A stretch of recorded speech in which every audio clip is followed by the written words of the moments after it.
সারাদিন রোজা থাকার পর ইফতারে যদি এরকম এক গ্লাস ঠান্ডা ঠান্ডা ফালুদা পাওয়া যায় তো কেমন হয় বলুন তো? আমার কাছে তো দারুণ হয়। তো আজকের রেসিপি ফালুদা। তো প্রথমেই আমি এখানে 1/4 কাপ সাবুদানা একটু ভিজিয়ে রাখবো ৫-৬ মিনিটের জন্য। এতে করে এই সাবুদানাটা একটু ফুলে যাবে।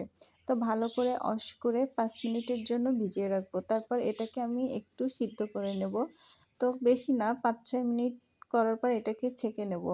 তারপর এখানে আমি ২৫০ গ্রাম লিকুইড দুধ নিয়েছি। এটাকে একটু ভালো করে ঘন করে জ্বালিয়ে নেব, তাতে টেস্টটা বেশি ভালো আসবে। এখানে 1/3 কাপ চিনি দিয়ে দিয়েছি।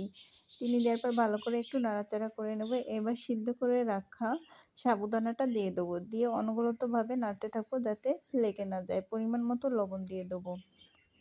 এবার এটাকে একটু কুক করে নেব। খুব বেশি ঘন করব না, কারণ এটা ঠান্ডা হয়ে গেলে আরও বেশি ঘন হয়ে যাবে। তো হয়ে গেছে আমার, এটা এখন ঠান্ডা করে ফ্রিজে রেখে দেব। তো ঠান্ডা হওয়ার পর ৫-৬ ঘন্টা পর আমি এখন ফলটা কেটে নিচ্ছি। তো প্রথমে কলা কেটেছি। ফালুদার ভিতরে কলাটা আমার অনেক ভালো লাগে। আপেল নেব, আমি একটু বেশি পছন্দ করি, বেশি ছোট ছোট করে ফলটা কেটে নেওয়া। তো আমি ছোট ছোট করেই কেটে নিচ্ছি। দিয়ে দেবো আঙ্গুর ফল। এখানে আপনারা চাইলে সাদা কালো দুটোই দিতে পারেন, তাহলে আরও বেশি সুন্দর দেখাবে। মানে ফল যত হবে দেখতে তত বেশি ভালো লাগবে। এরপর আমি আনারটা কেটে দেবো। এখানে আমি একটু খেজুরও অ্যাড করেছি।